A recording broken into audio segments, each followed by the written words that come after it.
মোৰ নাম শ্ৰী প্ৰাঞ্জিত দাস।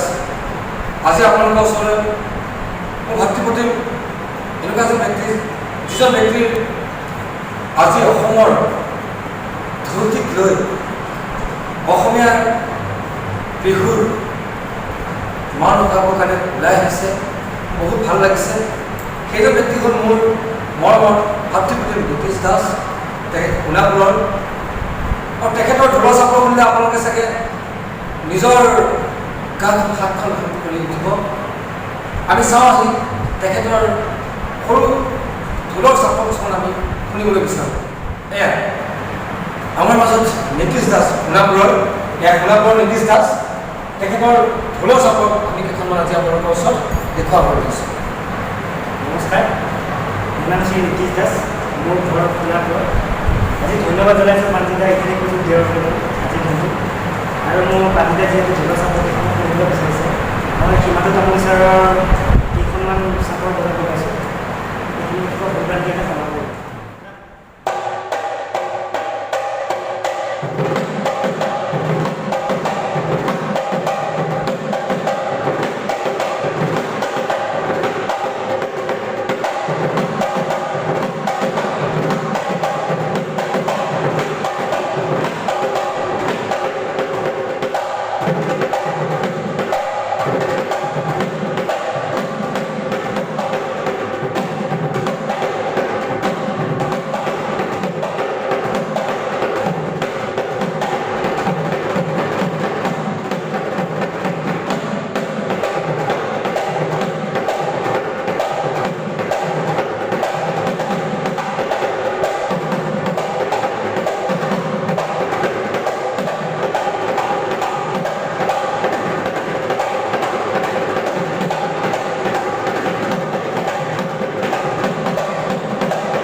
ধুনীয়া লাগিছে।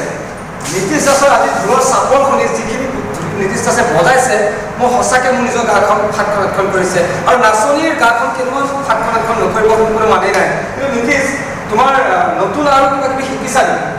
মই নতুন বুলি নহয়, পুৰণি কিছুমান বিলুপ্ত হোৱা যিবোৰ চাপৰ, যিহেতু টিমবিলাকে যিটো নবজায়, সেই চাপৰ কিছুমান বজাব গৈছে। ধুনীয়া কথা কৈছে। নীতিশে কৈছে যে কি পুৰণা চাপৰ কিছুমান আজিকালি আমাৰ টিমৰ পৰা লুপ্ত হৈ গৈছে, সেইবোৰ চাপৰ তেখেতে সংগ্ৰহ কৰি, মোৰ মানে ভাতৃপ্ৰতিম নীতিশে সংগ্ৰহ কৰি তেখেতে বজাবলৈ চেষ্টা কৰিছে।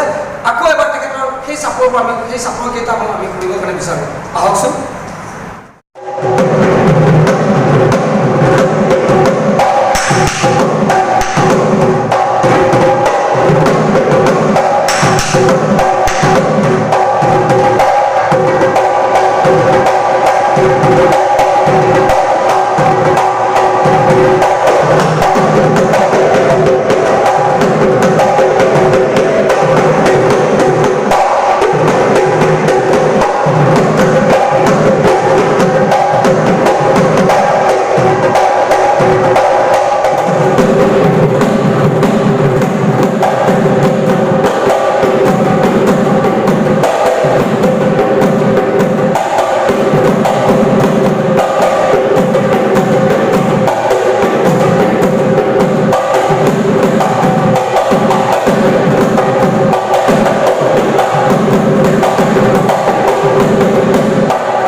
ঘৰ চৰখন অকণমান তোমাৰ ৰিলিজ কৰিব কাৰণে বিচাৰিছিলে, তথাপি কৰিছে, টুকুৰা টুকুৰি কিবা কিবি অকণমান সোমাইছে, তথাপি ভাল লাগিছে। কিন্তু এতিয়া মই নীতিশক অকণমান মই প্ৰশ্ন কৰিব কাৰণে বিচাৰোঁ, নীতিশ, তুমি আজি এই ঢোলটো কান্ধত ল'লা, ঢোলটো কান্ধত লৈ তুমি আজি কিছু তুমি বিহুৰ ওপৰত তুমি আগবাঢ়ি গৈছাহি। সেই বিহুৰ আগবাঢ়ি যোৱাৰ আগত তুমি কাৰ পৰা প্ৰেৰণা বেছিকৈ গম পাইছা? তোমাৰ পাছত কাৰোবাৰ হাত থাকে, হয়, কাৰ কাৰণে তুমি আজি এই ঢোলটো কান্ধত ল'লা?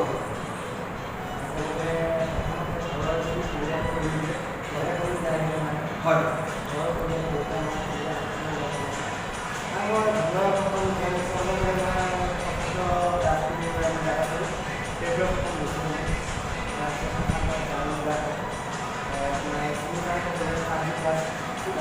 মই সৰু সুৰাকৈ অকণমান কেতিয়াবা মানে হেৰি কৰিলে মই বেছি সময় নাজানো, ধুনীয়া নহয় কিন্তু দেই মই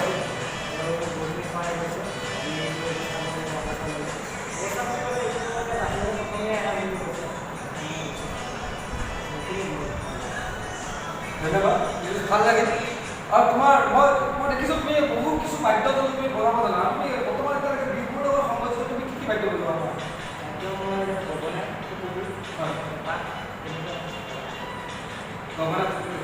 মই তোমাৰ পেঁপাটো মই তোমাৰ শুনিব পাৰিম, কেনেকৈ বজোৱা মই তোমালোকে বজাই দিছোঁ ভাল লাগিল। ঠিক আছে, যাম আমি এতিয়া বৰ্তমান নীতিশে আকৌ এটা কৈছে, নীতিশে বিহুৰ লগত সংগঠিত ৰখা বাদ্যযন্ত্ৰৰ পেঁপা, গগনা, সুতুলি বজাব পাৰে। এতিয়া আমি নীতিশৰ মুখৰ পৰা পেঁপা আৰু গগনাৰ শব্দ শুনো, ঢোলটো অলৰেডি বজাই ৰাখিছে। ঠিক আছে, আমি আকৌ আহিম নীতিশৰ পেঁপা আৰু গগনাৰ কিছু শব্দ শুনো। মোৰ পাঁচটাই পেঁপাখন বজাব দিলে, মই ইমান পেঁপাটো ভালদৰে নাজানো, পেঁপাখন সৰু চাই এটা কৰি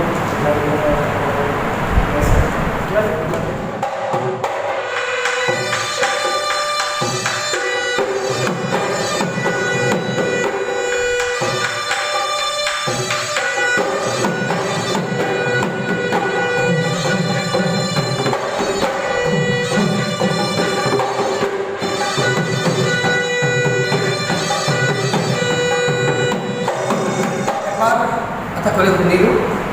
এবাৰ আকৌ নীতিশৰ গগনাৰ এটি সুৰ শুনিলোঁ। গগনা কেনেকৈ বজায় নীতিশে বজাই দিয়ে দেখুৱাব। আমি নীতিশৰ পৰা আমি গগনাৰ মাতটো শুনিব বিচাৰিম। নীতিশ বুজোৱা।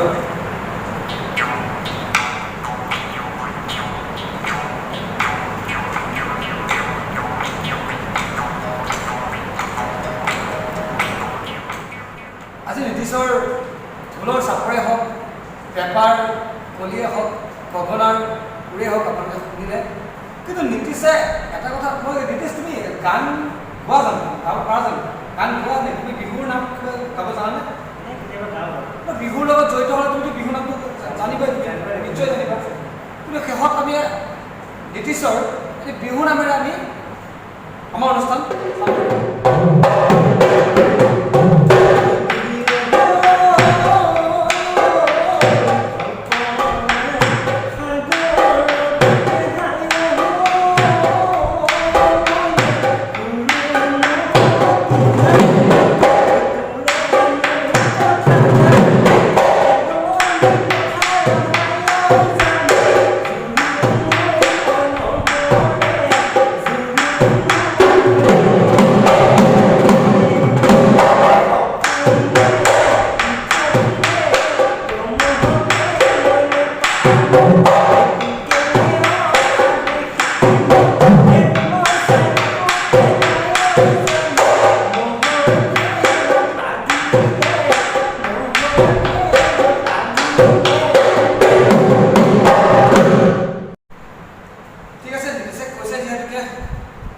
সৰু নাম থাকি আৰু মই এবাৰটো অকণমান বজাই দিছোঁ।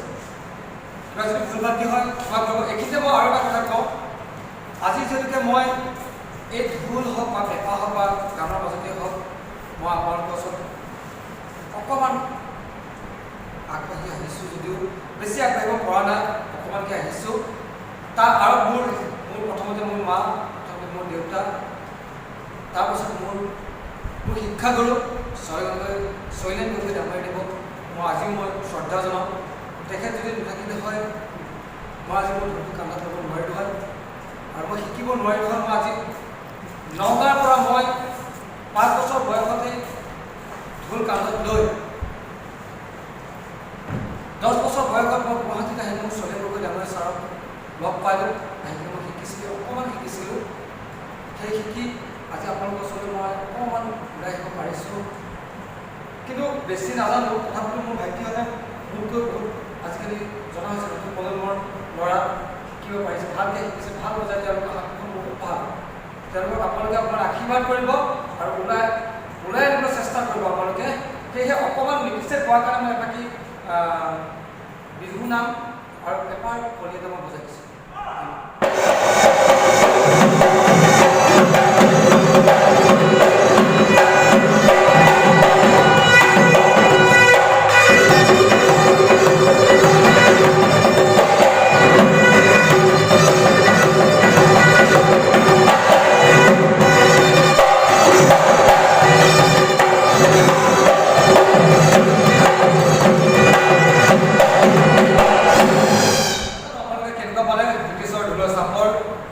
পেঁপা, খোল আৰু গগনাৰ লহৰ আপোনালোকে কেনেকুৱা বুলি মই নাজানো। তাৰ লগতে মোকো অকণমান সংযুক্ত কৰি দিলে, মোক আমাৰ লিখিছে এফাকি বিহু নাম আৰু লগতে পেঁপাৰ এটি সৰু কলি বনাবলৈ দিলে, ভাল লাগিল। আৰু আগন্তুকো আমি আকৌ নিৰ্দিষ্ট আমি আগবঢ়াবলৈ আকৌ বিচাৰিম। আমি তাৰ নতুন মানে চামৰ সুন্দৰ আমি ল'বৰ কাৰণে বিচাৰিম। কিন্তু তাৰ আগতে মই আপোনালোকক এটা কথা কৈ থওঁ যে আমাৰ এই চেনেল প্ৰাঞ্জিত দাস এই চেনেলটোৰ লাইক, কমেণ্ট আৰু ছাবস্ক্ৰাইব কৰিবলৈ নাপাহৰিব আৰু লগতে ঘণ্টাটো বজাই দিব নাপাহৰিব। আকৌ পুনৰবাৰ দ্বিতীয়বাৰ আপোনাৰ লগ পাম। নিৰ্দিষ্ট আপোনালোকে আশীৰ্বাদ কৰিব। পুনৰবাৰ তেখেতৰ অনুষ্ঠান যাতে আপোনালোকৰ এই চেনেলটোত মই মোৰ এই প্ৰাঞ্জিত দাসৰ চেনেলটোত যাতে আগবঢ়াব পাৰোঁ। ধন্যবাদ।